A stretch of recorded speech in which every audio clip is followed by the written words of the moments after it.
E sobre esse assunto, que exemplo seria melhor, né, do que o próprio Jesus Cristo?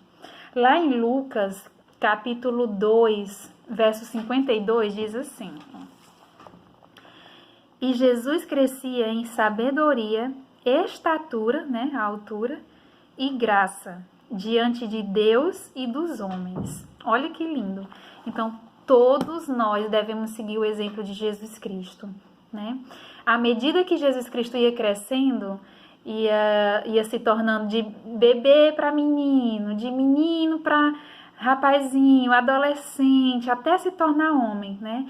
À medida que ele ia crescendo, ele ia se tornando mais querido, mais agradável, tanto a Deus quanto às pessoas que estavam ao seu redor, convivendo com ele, né?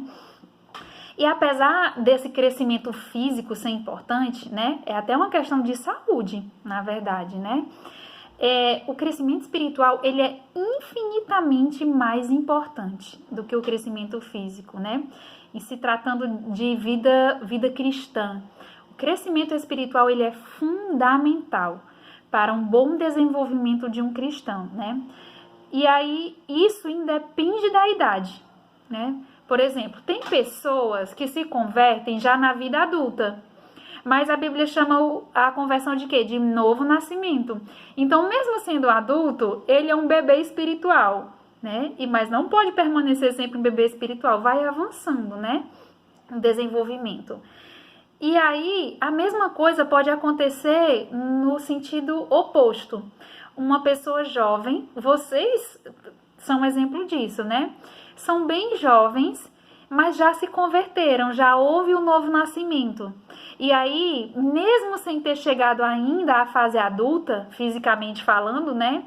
Vocês já podem ser gigantes espirituais, gigantes na fé.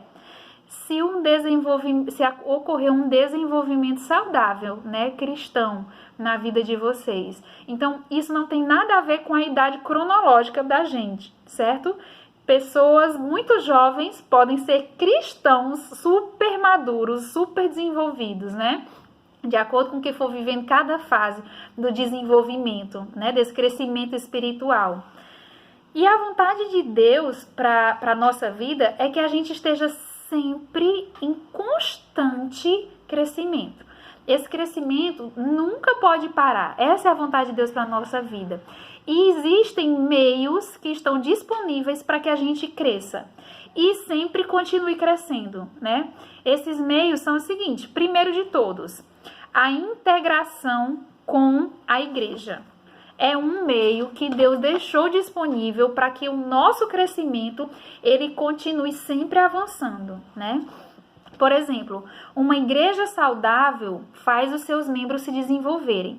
E o versículo que ele trouxe para exemplificar esse meio de a gente se desenvolver é muito lindo. Eu demorei um tempinho até para entender, mas eu vou ler aqui para vocês e vocês vão ver que igreja desenvolvida, que igreja com os seus membros maduros era essa desse versículo. Está lá em Atos, capítulo 4, verso 32. Diz assim: E da multidão dos que creram, era um coração só e uma alma só. Mesmo sendo uma multidão, era como se fosse só um coração e uma só alma. Ninguém considerava exclusivamente sua nenhuma das coisas que possuía. Tudo, porém, era de todos. Gente, olha que igreja amadurecida.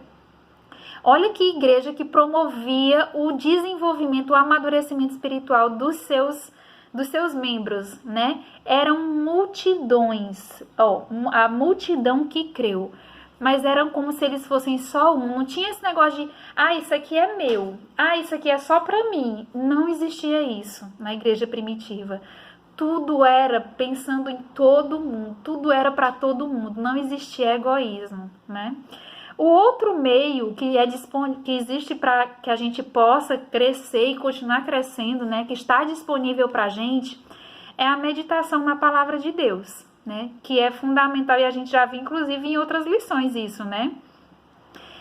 Olha, o apóstolo Pedro, ele expõe na sua carta que para um adequado crescimento espiritual nós precisamos desejar ardentemente a palavra de Deus, como uma criança recém-nascida deseja o leite. Olha que lindo. Lá em 1 Pedro 2:2, ele fala isso. Diz o seguinte: desejai ardentemente, como crianças recém-nascidas, o genuíno leite espiritual, para que por ele vos seja dado crescimento para a salvação. E qual é esse leite espiritual? É a palavra de Deus. É ela que deve nos alimentar sempre, né? E aí, de acordo com cada fase, tem uma coisa muito interessante em relação ao leite, né? Cada fase de crescimento, desenvolvimento do bebezinho, desde o dia que ele nasce, né, até 1 ano de idade, o leite da mãe vai mudando na composição nutricional para suprir a necessidade nutricional do bebê de acordo com a fase que ele está. Então, por exemplo, quando o neném nasce, ele não é bem magrinhozinho, né? Bem pouquinho assim. Então, o primeiro leite da mãe, ele é muito rico em gordura, gordura saudável, que é para o bebê ir ganhando peso. E da mesma forma nas outras fases, o leite, a composição nutricional do leite, ele vai mudando de acordo com a fase. Então, olha que coisa interessante, que coisa divina. Só podia ser algo criado por Deus mesmo isso, né? Do mesmo jeito é a palavra de Deus. A Bíblia diz que nós devemos desejar ler essa palavra ardentemente, como uma criança deseja o leite, né? Que é essencial para a vida dela. Se uma criança não se alimentar, ela morre, né? É a mesma coisa. E a palavra de Deus, ela também é como esse leite nesse sentido. Se você lê hoje, no dia que você se converte, aquilo vai suprir a sua necessidade. Só que aí, de acordo com que você vai amadurecendo, Deus vai revelando coisas diferentes para você através dessa mesma palavra, né? A gente não precisa mudar o alimento é o mesmo. Deus é que vai tratando diferente na gente através da palavra dele. Não é lindo isso, né?